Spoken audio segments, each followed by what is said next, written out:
예수 크신 주 이름 나 찬양하리라.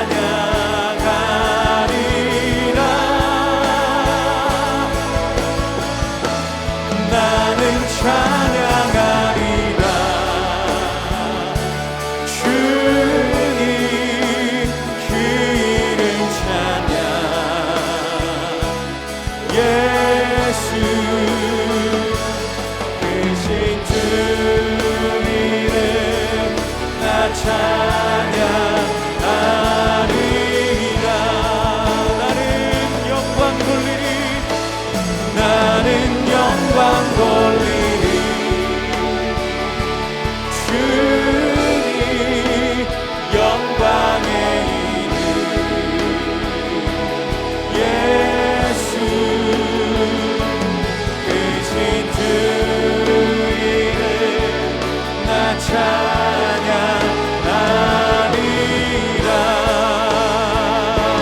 크신 주 이름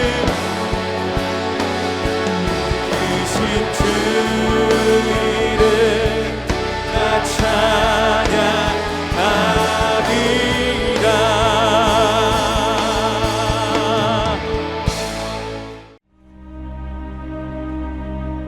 그때 헤롯 왕이 손을 들어 교회 중에서 몇 사람을 헤아려 하여 요한의 형제 야고보를 칼로 죽이니 유대인들이 이 일을 기뻐하는 것을 보고 베드로도 잡으려 할세. 때는 무교절 기간이라. 잡음에 옥에 가두어 군인 내식인 네페에게 맡겨지키고 유월절 후에 백성 앞에 끌어내고자 하더라. 이에 베드로는 옥에 갇혔고 교회는 그를 위하여 간절히 하나님께 기도하더라. 헤롯이 잡아내려고 하는 그 전날 밤에 베드로가 두 군인 틈에서 두 쇠사슬에 매어 누워 자는데 파수꾼들이 문 밖에서 옥을 지키더니 호련히 주의 사자가 나타나매 옥 중에 광채가 빛나며 또 베드로의 옆구리를 쳐 깨워 이르되 급히 일어나라. 하니 쇠사슬이 그 손에서 벗어지더라. 띠를 띠고 신을 신으라. 베드로가 그대로 하니 겉옷을 입고 따라오라. 베드로가 나와서 따라갈새 천사가 하는 것이 생시인 줄 알지 못하고 환상을 보는가 하니라. 이에 첫째와 둘째 파수를 지나 시내로 통한 쇠문에 이르니 문이 저절로 열리는지라. 나와서 한 거리를 지나매 천사가 곧 떠나더라. 이에 베드로가 정신이 들어 이르되 내가 이제야 참으로 주께서 그의 천사를 보내어 나를 헤롯의 손과 유대 백성의 모든 기대에서 벗어나게 하신 줄 알겠노라. 깨닫고 마가라 하는 요한의 어머니 마리아의 집에 가니 여러 사람이 거기에 모여 기도하고 있더라.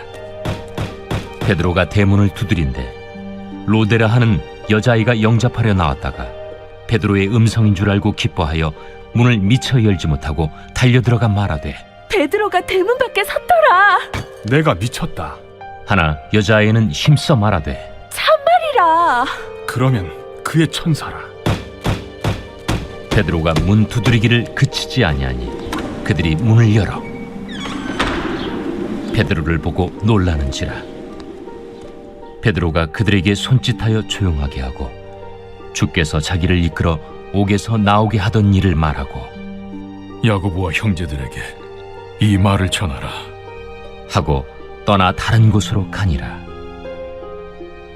날이 새매 군인들은 베드로가 어떻게 되었는지 알지 못하여 적지 않게 소동하니 헤롯이 그를 찾아도 보지 못하매 파수꾼들을 신문하고 죽이라 명하니라. 헤롯이 유대를 떠나 가이사라로 내려가서 머무니라. 헤롯이 두루와 시돈 사람들을 대단히 노여워하니 그들의 지방이 왕국에서 나는 양식을 먹는 까닭에 한 마음으로 그에게 나아와 왕의 침소 맡은 시나 블라수도를 설득하여 화목하기를 청한지라. 헤롯이 나를 택하여 왕복을 입고 단상에 앉아 백성에게 연설하니 백성들이 크게 부르되 이것은 신의 소리요 사람의 소리가 아니라. 헤롯이 영광을 하나님께로 돌리지 아니하므로 주의 사자가 곧 치니 벌레에게 먹혀 죽으니라. 하나님의 말씀은 흥왕하여 더하더라. 바나바와 사울이 부조하는 일을 마치고 마가라 하는 요한을 데리고 예루살렘에서 돌아오니라.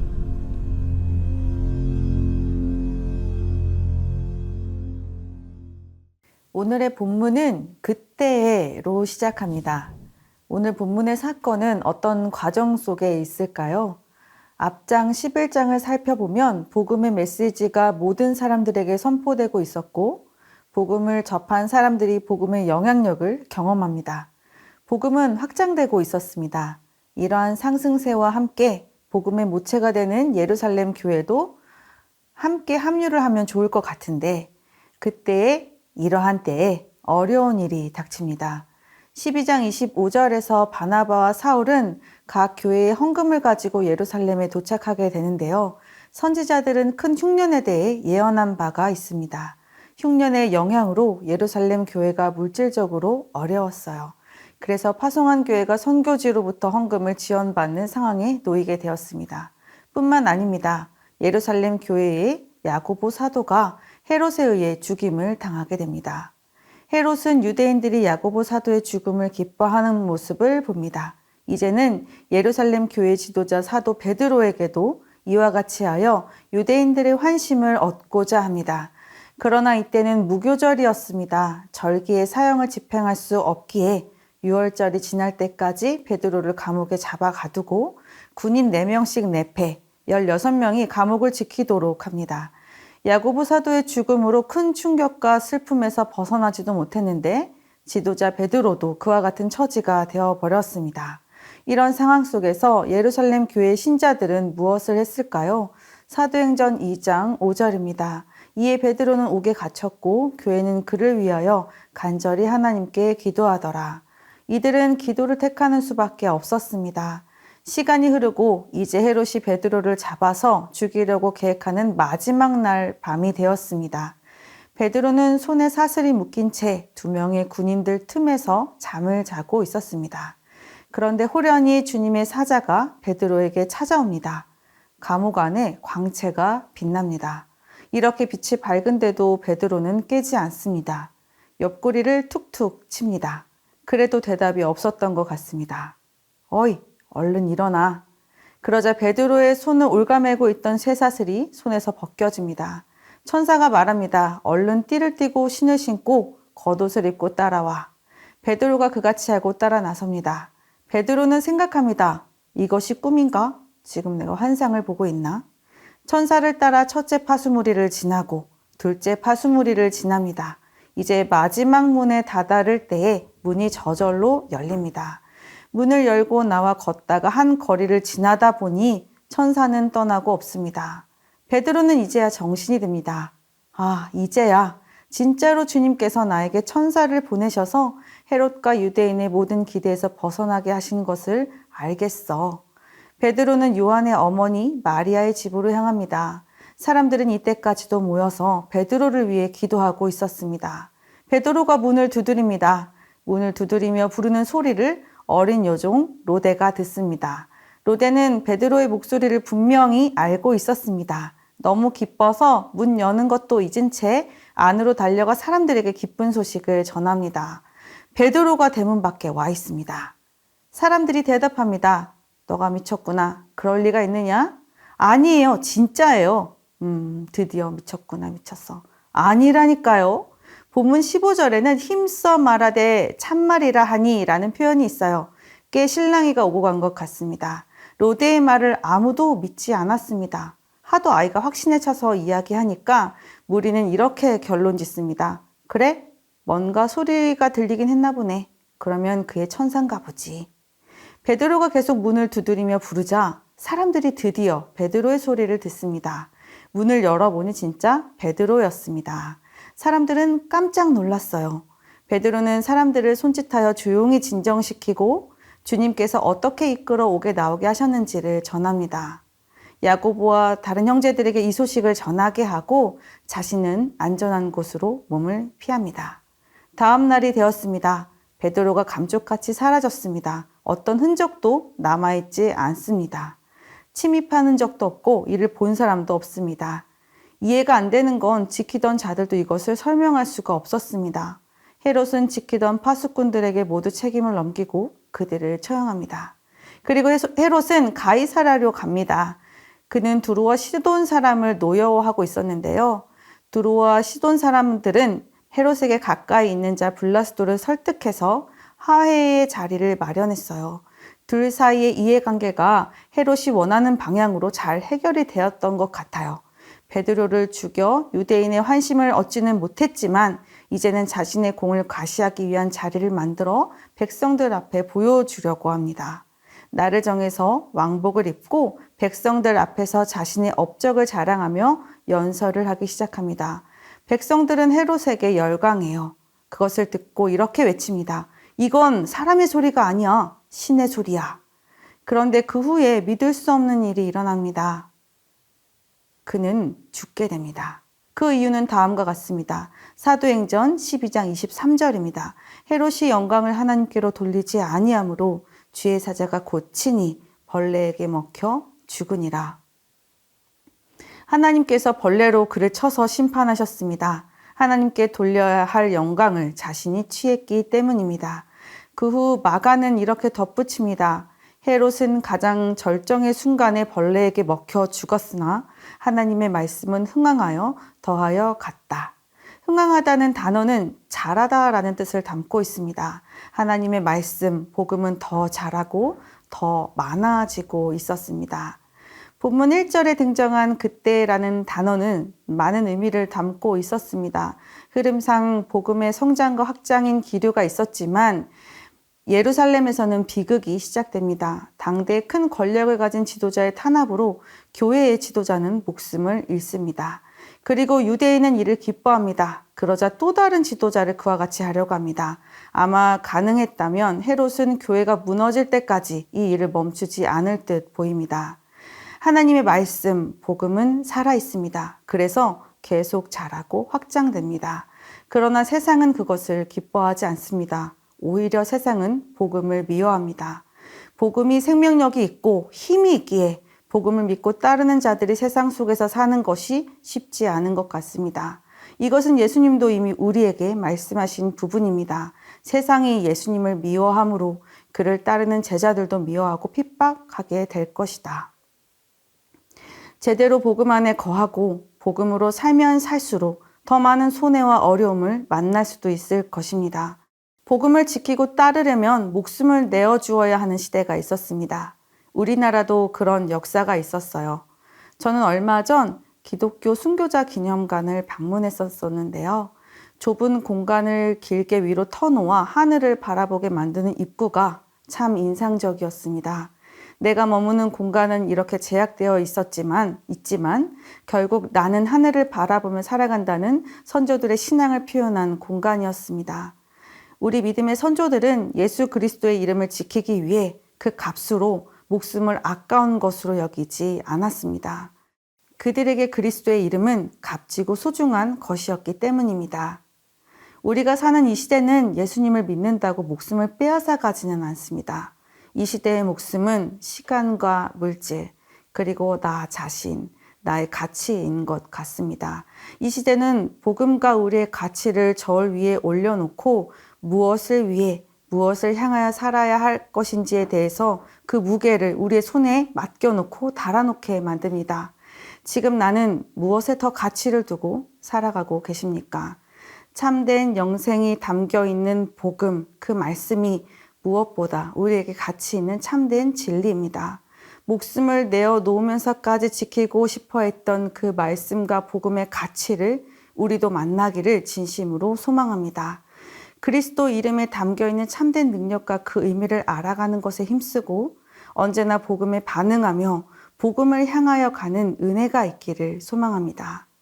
복음에 반응하며 나아가는 삶은 어떤 것일까요? 우리의 죄를 더 깊이 발견하고 묵상할수록 하나님의 값없이 주시는 은혜가 더 풍성할 것입니다. 그리스도의 십자가와 부활이 우리에게 아름다운 것, 참된 가치로 다가오기를 소망합니다. 오늘 본문 가운데 특별히 우리의 눈길을 끄는 장면은 이 베드로의 탈옥 장면입니다. 이 부분을 좀 더 살펴보기를 원하는데요. 헤롯은 야고보를 죽인 후 베드로도 죽이려고 합니다. 베드로를 죽이기 전에 감옥에 가둬놓고 감옥의 경계를 더 높여서 빠져나갈래야 빠져나갈 수 없도록 만들어 놓았습니다. 손에는 쇠사슬이 묶여 있었고 양쪽에 군인이 지키고 있었고 한 번, 두 번 지나쳐야 밖으로 나갈 수 있을 정도로 깊은 곳에 베드로는 갇혀 있었습니다. 베드로는 그 누구도 구할 수 없는 속박을 받고 있었습니다. 이 속박의 결말은 죽음을 향하여 가고 있었지요. 베드로의 이런 상황은 죄가 우리에게 주는 모습과 닮아 있습니다. 우리의 죄가 그렇습니다. 우리를 올가매고 우리를 속박합니다. 우리의 힘으로 해결할 수 없고 누군가에게 도움을 구해도 도와줄 수 있는 사람이 단 한 사람도 없습니다.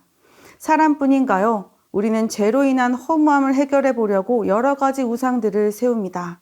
이번에는 물질, 그 다음에는 친구, 그것도 안 되면 권력, 아니면 나를 내세우고 가시할 수 있는 모든 것을 한번 되어볼까?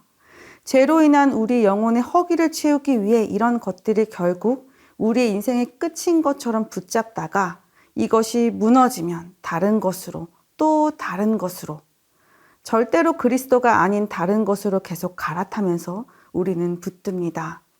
이것은 우리의 감각과 모든 것을 속이는 현상일 뿐입니다. 실제가 아닙니다. 우리의 느낌을 그럴싸하게 만드는 우상도 우리를 구원해 주지 못해요. 사람도, 상황도, 우상도, 그 어떤 것도 죽음을 향해 끌고 가는 죄의 문제를 해결해 줄 수 없습니다. 결국 이 속박에서 벗어나지 못하면 죽음만이 기다리고 있는 절망스러운 상태, 그것이 바로 우리에게 있는 그 죄입니다. 그런데 호련히 천사가 등장합니다. 호련이라는 단어는 인간의 입장을 참 제한하는 단어입니다. 아무런 이유 없이 예측할 수 없는 때를 말하는 것이기 때문인데요. 우리의 구원이 그렇습니다. 우리가 무엇을 해서 그 대가로 구원을 받는 것이 아니지요. 내가 아름다워서, 내가 잘났기 때문에, 내가 정말 착한 그 어떤 것을 해서, 아니면 내가 그만한 가치가 있기 때문에 아닙니다. 갚을 수도 없는 한없는 하나님의 사랑이 아무런 대가 없이 부어지는 것이 바로 구원입니다. 호련히 나타난 천사는 어둠이 가득 찬 그 감옥 안을 빛으로 채웁니다. 그리고 베드로를 깨워요. 못 일어납니까? 그럼 흔들어 깨웁니다. 일어나라. 어이, 일어나라. 옆구리를 툭툭 칩니다. 하나님께서는 우리의 구원을 이미 정하셨습니다. 지금 나도 그렇고 내 가장 소중한 내 가족도 그렇고 구원받은 자의 모습으로 사는 것 같지 않아 보입니다. 참 믿음에 있어서 우리는 답이 없어 보입니다. 그러나 우리가 답이 보이지 않는 현실 속에서 살아가고 있다 할지라도 하나님께서 미리 예정하신 그 영혼은 분명히 옆구리를 툭툭 쳐서라도 깨우실 것입니다. 일어나라. 어서 옷을 입고 가자. 호련이라는 이 제한적인 것이 오히려 우리를 더 감사의 자리로 불러줍니다. 천사가 그렇게 말하자 베드로가 일어납니다.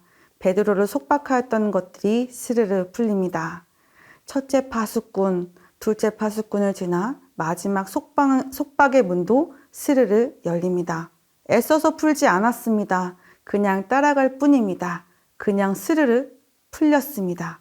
스르르 열렸습니다. 네, 그렇습니다. 우리의 구원도 그렇습니다.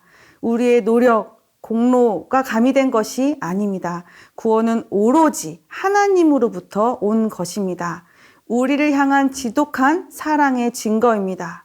그리스도는 우리의 이런 죄의 문제를 모두 다 해결해 주시는 분이십니다. 내 손을 올가맨 결박도 스르르 풀리게 하시고 여러 겹, 여러 단계로 나의 영혼을 짓누른 모든 결박도 지나가게 하십니다. 꽁꽁 닫혔던 마지막 문까지 스르르 열리게 하시고 나로 하여금 그 속박된 곳에서 나오게 하십니다. 이 구원이 우리에게도 있는 스토리인가요? 네, 맞습니다. 이것은 우리의 이야기입니다. 우리에게 있는 모든 어려움과 고통은 죄로 인한 것입니다. 죄의 본질과 본연의 모습을 바라보며 모든 죄의 문제를 해결해 주시는 그분 예수 그리스도 앞에 나의 죄를 내려놓고 회개하고 돌이키는 은혜가 있기를 진심으로 소망합니다. 우리를 속박하였던, 가둬놓았던 죄의 그림자, 죄의 영향력들이 복음 안에서 풀리고 회복되는 역사가 우리 삶 가운데 있을 것입니다. 복음은 핍박 속에서도 점점 자라고 더하여 갔지만 결국 헤롯은 자신의 영광을 높이다가 벌레에 의해서 죽고 말았습니다. 하늘 높은 줄 모르고 기세를 펼쳐갔지만 가장 결정적인 순간에 허무하고 비참하게 생을 마감합니다. 높은 곳에 이르렀는데도 허무하게 멸망하는 것과 짓눌리고 핍박당하는 가운데서도 사라지지 않고 없어지지 않고 오히려 자라고 더하여지는 것, 이 둘 중에 무엇이 진짜로 참된 것일까요? 결국 하나님의 말씀, 복음입니다. 우리에게는 복음만이 살 길입니다. 그것을 더 깊이 알고 그것을 향하여 가는 삶이 우리의 모든 목표가 되었으면 좋겠습니다.